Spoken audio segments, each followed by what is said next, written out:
Emily never imagined she'd be here, alone in a foreign country, with nothing but the faint sound of laughter echoing in her ears. Her husband, David, and his friends had just driven off, leaving her stranded in a small, unfamiliar town in Italy. She stood in front of a cafe, the hot sun beating down, trying to process the situation. "This isn't happening," she whispered to herself, but deep down, she knew it was. Emily, in her late 20s, had always been the supportive wife to David, a successful businessman, and they had spent years building their life together. But lately, the cracks in their relationship had become more evident, and this trip to Italy only magnified her growing unease. As they toured the charming streets of the small town, David and his friends made it clear they saw her as nothing more than a decorative piece in their lives. It wasn't the first time David had made her feel small. It wasn't even the first time his friends had mocked her. She had learned to smile through it, to play the role of the quiet, obedient wife who supported her husband's every move. But something had shifted in her. She could no longer ignore the signs, the constant belittling, the way David took over every decision, and the way his friends treated her as if she didn't belong. Her heart sank as she realized just how isolated she had become. It started as a simple suggestion. Emily asked David if they could leave the group and head back to the hotel. She was tired and wanted a break from the constant noise and teasing, but David, clearly intoxicated, was having none of it. His friends egged him on, laughing and mocking her, saying she was always trying to control the situation. She had grown used to this behavior over the years, but tonight, it stung more than usual. David followed her outside, his words slurred, but his anger sharp. The argument escalated quickly, and before she knew it, he was in the driver's seat, telling her she'd figure it out. "You always know what to do, right? You've got your purse and passport. You'll be fine." His words rang in her ears as the car sped away, the sound of his friend's laughter still echoing through the narrow streets. Standing there, frozen in disbelief, Emily couldn't comprehend what had just happened. Was this a joke? A prank? They couldn't possibly be serious. But the longer she stood there, the more she realized that this was no joke. David and his friends had deliberately left her behind in a foreign town, with no plan, no way of getting back to her hotel, and no way of contacting anyone who could help. As the car disappeared into the distance, the reality of the situation set in. She checked her phone, hoping for a call or message, but her screen was empty. She tried to call David, but he ignored her calls. Panic began to rise in her chest, and her thoughts raced. How could he do this to her? Was this really happening? The streets around her were unfamiliar, and her mind was a blur of emotions: anger, hurt, confusion. She felt humiliated, abandoned, and alone. How did it come to this? Why had David, her husband of 5 years, thought this was an acceptable way to treat her?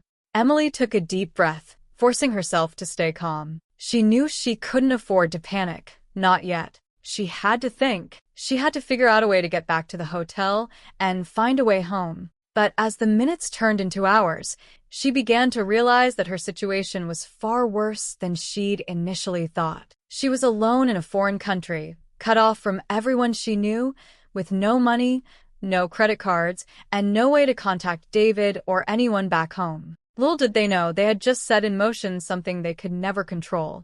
Emily wasn't going to let this break her. She didn't know how, but she would find a way out of this. This was no longer just about the trip. It was about her life, her freedom, and reclaiming the dignity David had so thoughtlessly taken from her.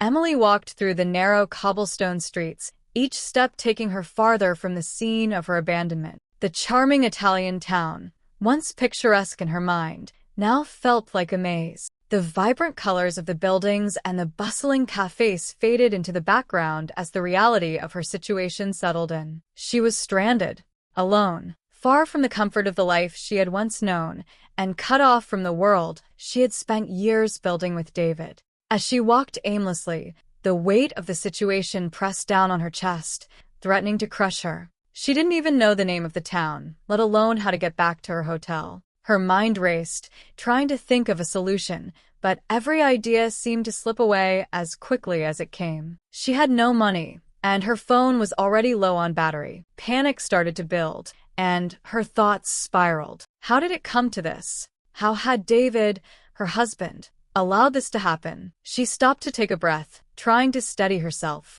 The town's beauty, its quaint streets, the aroma of fresh pizza wafting through the air, the chatter of locals sitting outside cafes, was all so overwhelming. Nothing about this felt right anymore. She checked her phone, hoping for a message, hoping for some form of contact. But there was nothing. She tapped on her contacts and tried calling David. Her stomach dropped as the call went straight to voicemail, over and over again. She tried texting, only to receive no reply.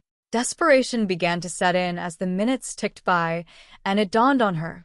David had blocked her. She had been completely cut off from him, from everything she had once known. A mix of anger and confusion bubbled inside her as she walked, her footsteps echoing in the silence. How could he do this? She had been nothing but loyal, supportive, and loving. How could he abandon her like this, in a foreign country, with nothing but the clothes on her back? Her breath quickened as the weight of her realization grew. She wasn't just stranded. She was discarded, as if she were nothing more than an afterthought in his life. But then something shifted inside her. She had always been strong, always held herself together for the sake of the life she and David had built. But now, with him gone and her support system shattered, she felt something different, a spark of determination. She wasn't going to stay stranded. She wasn't going to let this break her. She would find a way to survive, to take control of her life, and to make it out of this situation stronger than before.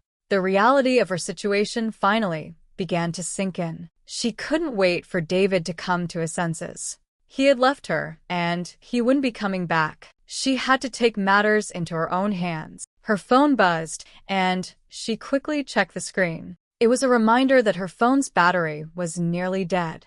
A wave of panic washed over her, but she quickly shoved it aside. There was no time for panic. She needed a plan. Emily walked to the nearest street corner and stopped in front of a small shop. She didn't speak the language well, but she tried to communicate with the elderly shopkeeper, who offered her a sympathetic look before pointing her in the direction of the local taxi stand. She thanked him and quickly made her way down the street, hoping she could find someone who could help her get out of this situation. Once she reached the taxi stand, she climbed into the first car she saw, explaining as best she could that she needed to go to the nearest town with a train station or airport. The driver nodded, and she watched the small town fade behind her. Emily had no idea what her next steps would be, but she knew she had to keep moving. She couldn't stay in this town any longer, and she wasn't going to wait for David to come back. They thought I would beg for forgiveness and return home to my perfect life. But I had a different plan,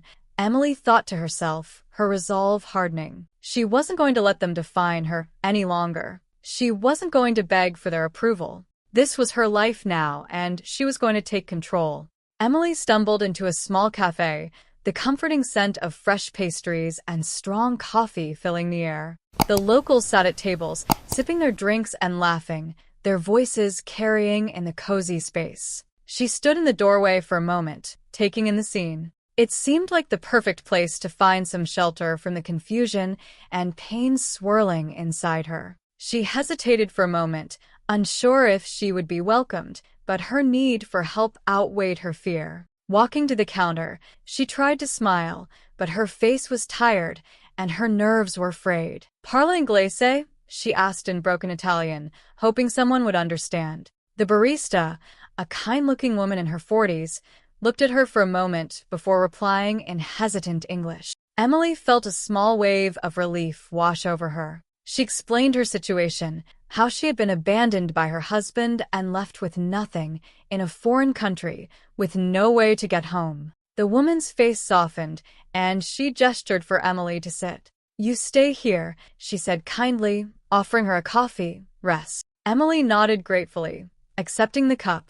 As she sat down, she could feel the weight of the past few hours pressing on her. She hadn't eaten in over 24 hours, her stomach growling with hunger, but she didn't feel the need to eat yet. The warmth of the coffee and the kindness of the barista were enough for now. As she drank, the woman left to talk with the owner of the cafe, and when she returned, she spoke quickly in Italian, and Emily's anxiety flared. She didn't fully understand, but she caught the word albergo, hotel. The woman had arranged for Emily to stay at a modest inn nearby. With no other choice, Emily followed her outside and was guided down the narrow street to the small, family-run inn. It was tucked away in a quiet corner of the town, but the sight of the humble sign brought a sense of security that Emily desperately needed. Inside the inn, the owner, a soft-spoken older man, checked her in with a smile, offering a simple room for a very small fee. Emily didn't have much money left, but the kindness of the townspeople seemed endless, and she felt a strange sense of safety in this unfamiliar place. She thanked him, paid what little she could, and took the key to her room. That night, as she lay in bed, she reflected on everything that had happened. She tried to sleep, but her mind wouldn't stop racing. A month ago, she had a life, a marriage, and a home. She had felt like a part of something, a supportive wife to her successful husband. Now, everything has crumbled. She thought about calling her family, about hearing their disappointed voices, and hearing the inevitable "I told you so." She couldn't bear the thought of their judgment. She didn't want to be seen as weak, as someone who couldn't stand on her own. It wasn't just the betrayal that stung. It was the realization that she had allowed herself to be so small in the relationship, so focused on being the perfect wife that she had lost sight of who she was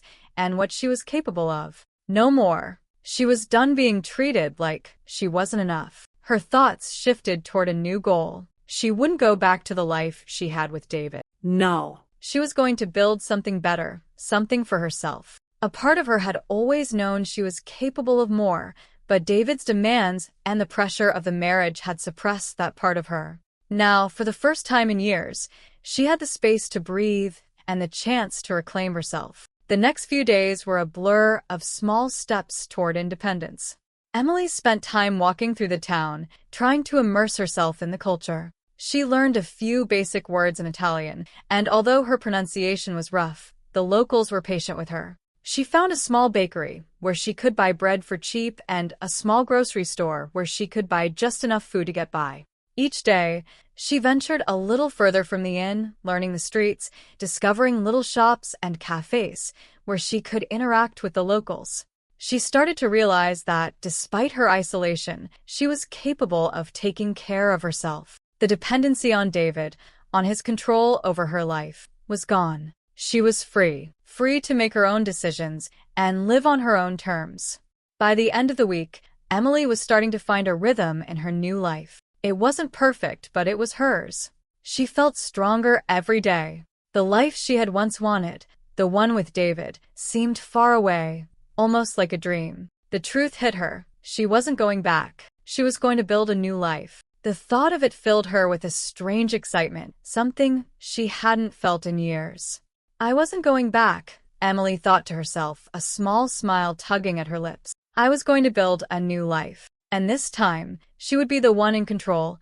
Emily spent the next few weeks in the small Italian town, immersing herself in its rhythm. The once intimidating streets now felt like a second home as she walked through them, making daily trips to the market where she found work selling fresh produce. It wasn't glamorous, but it was honest work, and it gave her a sense of purpose that she hadn't felt in years. At first, the physical labor was grueling. Her hands, so used to the soft life she had led, now ached from the repetitive tasks.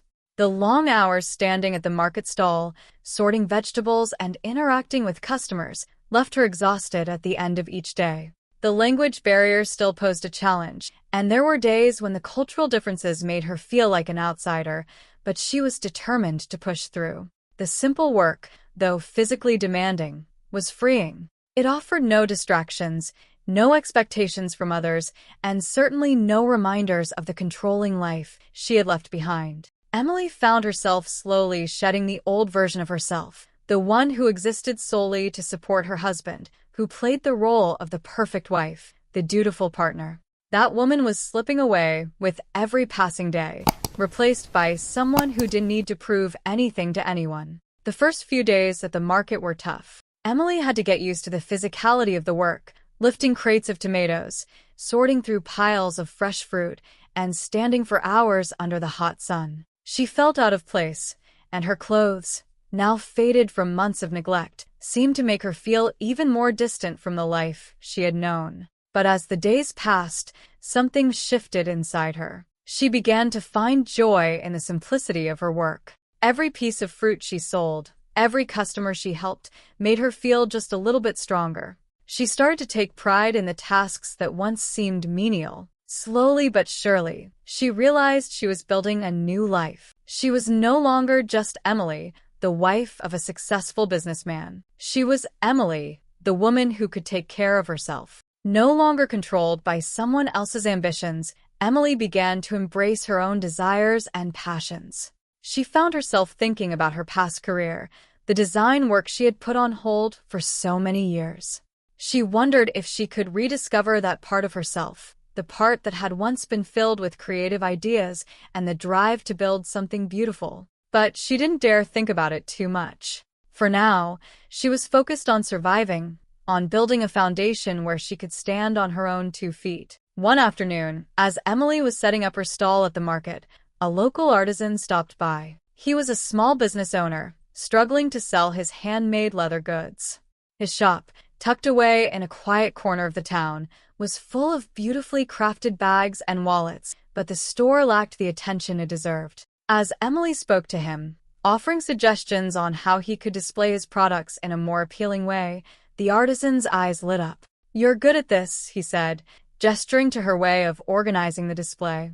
"You've got an eye for design." Emily smiled awkwardly, unsure whether to take the compliment seriously. "I've always had an interest in design," she admitted, "but I've never really had the time to pursue it." The artisan, who had struggled to get his business off the ground, quickly saw potential in her. He offered her a job to help him rebrand his shop, designing new labels, reworking the layout, and even helping him create a better visual identity for his business. The opportunity was unexpected, but it lit a spark inside her. This was the chance to rediscover her passion. This was where her true talents could be recognized, not as a wife, not as a follower, but as someone capable of creating, designing, and building something of her own. Over the next few weeks, Emily threw herself into the project. She revamped the shop's layout, created eye-catching displays, and even helped with marketing ideas. She poured everything she had learned in her previous career into the work.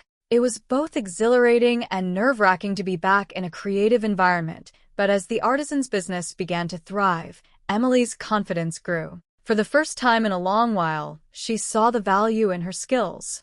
The work became a turning point for Emily. It was more than just a job. It was the realization that she could stand on her own 2 feet. She had taken what was initially a painful, humiliating experience and turned it into something empowering. She wasn't just surviving anymore, she was thriving. And with every design, every success, she felt herself moving further away from the life she had once known with David. She had finally found her place. "They thought they'd broken me," Emily thought, reflecting on the past few months, but in reality, they had set me free. David sat at the bar with his friends, trying to laugh off what had happened earlier. It was supposed to be a joke, right?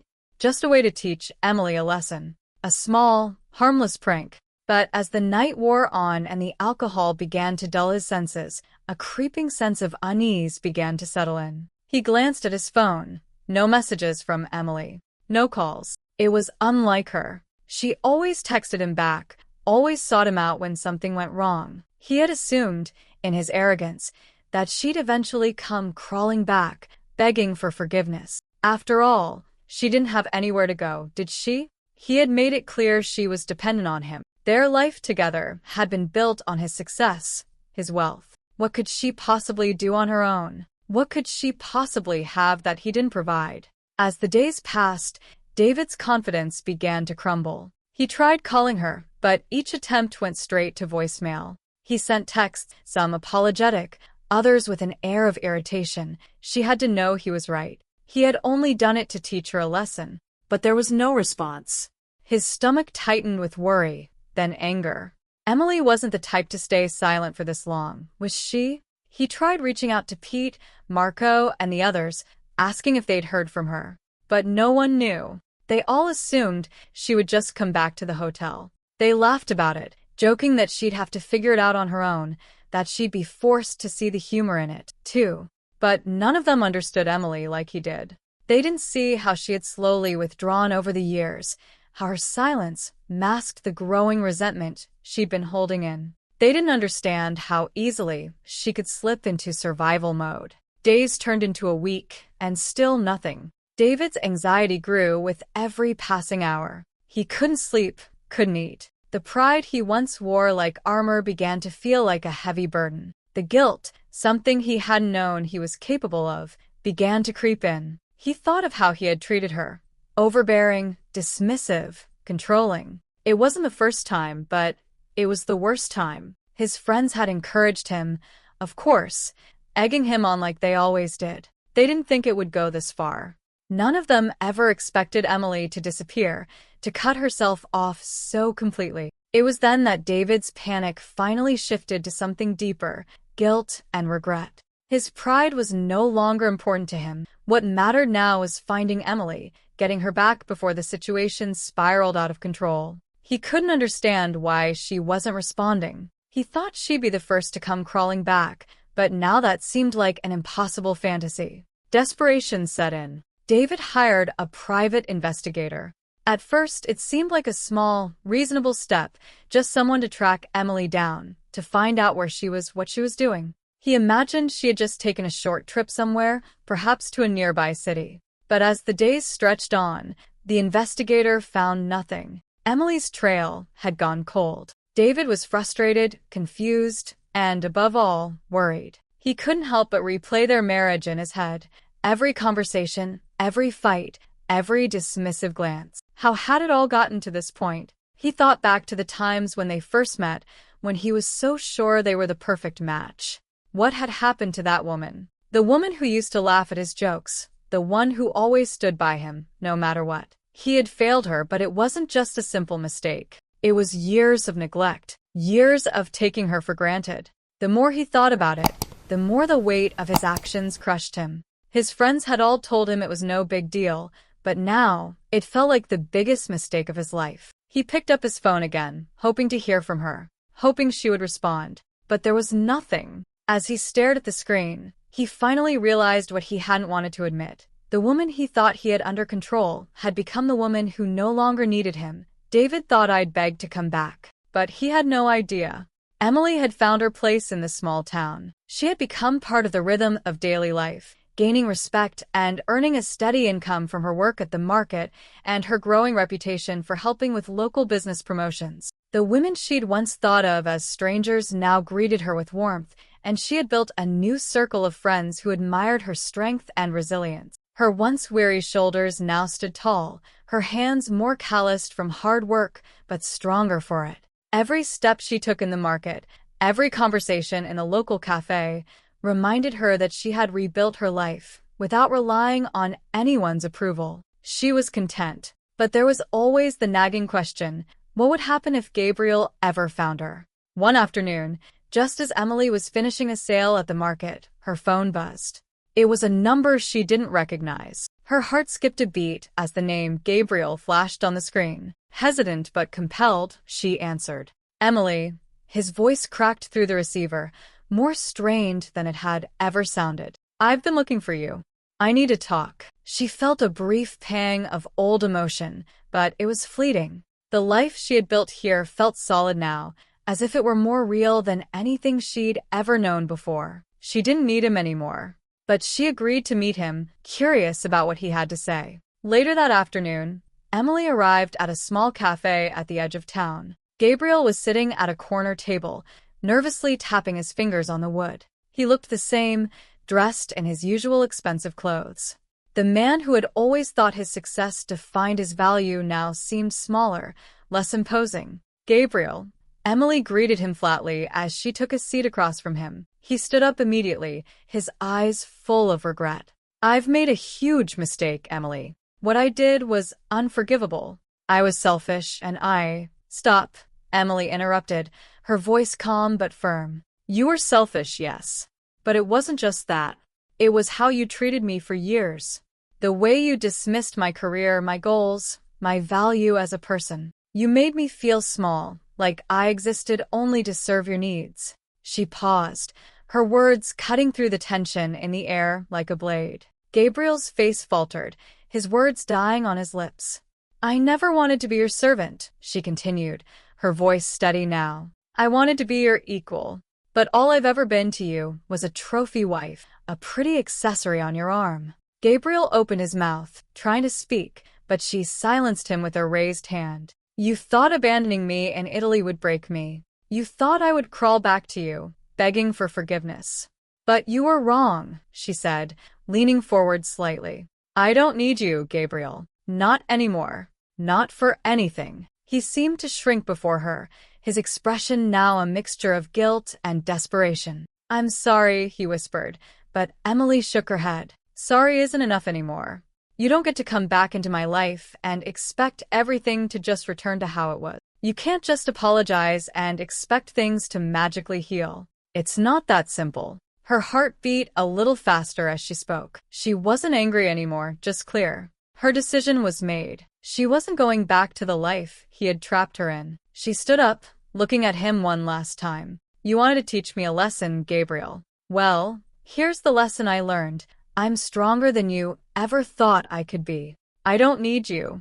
And I'm never going back to being that woman." Gabriel's mouth opened and closed, but no words came out. She could see the shock, the realization, settling in. She had done it. She had made her own way, and now she had the power to walk away for good. Turning away, she felt a sense of freedom washing over her. She didn't need his apology or his approval anymore. She was free to live her life on her own terms, to thrive, to chase her true passions without anyone telling her what she could or couldn't do. This time, Emily thought, as she walked away from the cafe, I was the one in control, not him. David's arrival in the small town shook Emily, though she didn't let it show. She had seen him in the cafe, waiting with that look of quiet frustration and arrogance she remembered all too well. He still had that air of superiority about him, as if he had expected to walk back into her life and fix everything with a few carefully chosen words.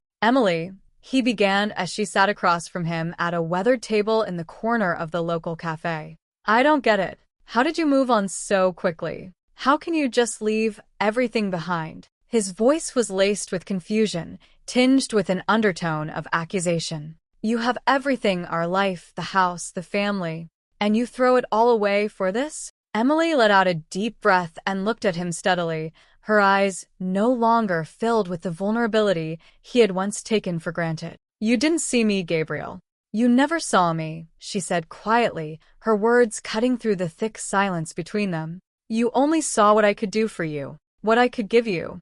You never saw me as an equal. I didn't need your house or your life. I needed my own." David's jaw clenched. He wasn't ready to let her go. She could see the wheels turning in his head, desperately trying to find the words that would bring her back to him. "But Emily, we had everything together. We were building something. What about our future?" Her heart didn't waver, not for a second. "No, Gabriel. You were building your future. And I was in the background, supporting it as I always have. I was a shadow. That's not the future for me." His face fell, the arrogance and control slipping from his features, replaced by something closer to desperation. "I'm sorry," he whispered, his voice softer now. "I didn't realize." "It's too late for apologies, Gabriel," she interrupted. "You showed me who you really are, and I'm not going back to that." He opened his mouth again, but the words failed him. Emily could see the cracks forming in his once impenetrable armor. He had expected her to crumble, to beg for the life he had planned for them. Instead, she was walking away, leaving him behind in a way he never thought possible. Emily sat back in her chair, the weight of her decision settling comfortably in her chest. "I'm not coming back, Gabriel. I'm staying here. I'm building my own life, and this time, I'm doing it for me. I'm finally going after my passion for design. I'll make a name for myself. I'll create something that's truly mine." David stared at her, his eyes wide in disbelief. "You're serious about this? About leaving everything behind for this?" Emily nodded, her gaze unwavering. "I'm serious. I don't need you to give me permission anymore. I don't need your approval. I'm not your wife anymore. I'm me, and I'll make something of myself." David remained silent, but Emily could feel the weight of the moment. He had lost everything. Not just her, but the respect and trust that had once held their marriage together. And this time, there was no coming back. She had taken the reins of her life back, and there was nothing he could do to change that. As she walked away from him for the final time, a wave of empowerment washed over her. No longer would she be the passive wife waiting for approval. She was strong, capable, and ready to build a life that reflected who she truly was. "I'm free," she thought to herself, the realization sinking in like a cool breath after a long, suffocating heat. She wasn't just surviving anymore. She was thriving. In the end, the greatest lesson wasn't survival, it was freedom. Emily stood in the small but cozy design studio she had set up in the heart of the village. The walls, adorned with sketches and mood boards, now told a story of transformation and independence. She had come so far from the woman who had been left behind, abandoned by a husband who didn't see her worth. As she carefully arranged a display of locally made ceramics and textiles, Emily marveled at how much her life had changed in just a few months. She had learned the language, worked side by side with the artisans in the village, and had even started her own line of home decor inspired by the rustic beauty of the land surrounding her. The simplicity of the village had become her sanctuary, the place where she rediscovered her own strength, creativity, and passion. "Do you think this will be the best way to present it?" she asked Elena, a local artisan who had become one of her closest friends and collaborators. Elena, always patient and kind, nodded approvingly, her eyes sparkling with warmth. "Yes, Emily. It's perfect." A smile tugged at Emily's lips as she realized how much she had grown. The woman who had once walked the streets of Boston, shrinking behind her husband's success, now stood tall and confident, building a future that was entirely her own. Her design ideas were now gaining recognition, both locally and beyond. She had even managed to secure a few contracts from nearby restaurants and boutiques that wanted to showcase her designs. Her thoughts shifted as she stared at the small wooden desk in the corner, where her phone sat. The silence of the room made the ding of the message stand out. Emily reached for it, expecting a business-related inquiry. But it wasn't a work message. It was from David. The text read, "I'm sorry for everything, Emily. I was wrong. Please come back. We can fix this. I can't live without you." For a brief moment, Emily felt a pang in her chest. It wasn't the words that caught her, but the realization that he still didn't fully understand. He thought that returning to him would fix everything. But for her, the truth was clear. Fixing herself was the answer, and it had nothing to do with him. Emily tapped the message to read it one more time before hitting the delete button. There was no need for another reply. He had apologized, but she didn't need his approval anymore. She had found herself, and the life she had built here was more fulfilling than she had ever imagined. Her hand hovered over the phone, and for the first time, she felt free. "I'm not going back," she whispered to herself. She had already moved on emotionally, physically, and mentally. What she had once thought was a betrayal had become the catalyst for her new beginning. As the days passed, Emily focused entirely on her work, watching her design studio flourish. More clients came to her, seeking her expertise in creating spaces that were unique, functional, and beautifully designed. She was respected not for who she had been, but for who she was now, a woman with her own vision and her own future. There were moments when Emily allowed herself to think about the life she had left behind. She remembered the streets of Boston, the house she had once called home, the family dinners, and the way she had sacrificed so much to fit into a mold she never truly belonged in. But those thoughts no longer weighed her down. They were a part of her past, a past she had learned from, not one that defined her anymore. As the sun set over the olive groves one evening, Emily sat on the porch of her small farmhouse, a cup of herbal tea warming her hands. The vibrant colors of the sunset painted the sky, and the gentle breeze carried the sweet scent of the earth around her. She closed her eyes for a moment and just breathed. This was the life she had chosen. This was her home now. Not the life of luxury that had come with David's wealth, but a life filled with purpose, freedom, and true happiness. For the first time, Emily felt peace within herself. Leaving was the best decision I ever made, she thought, a sense of finality settling in her heart. And I'm never looking back. The path she had chosen was her own, and it was the one she had always deserved. There was no more pretending, no more shrinking to fit someone else's expectations. She was exactly where she was meant to be, building a future on her own terms. And that, she knew, was just the beginning of something incredible.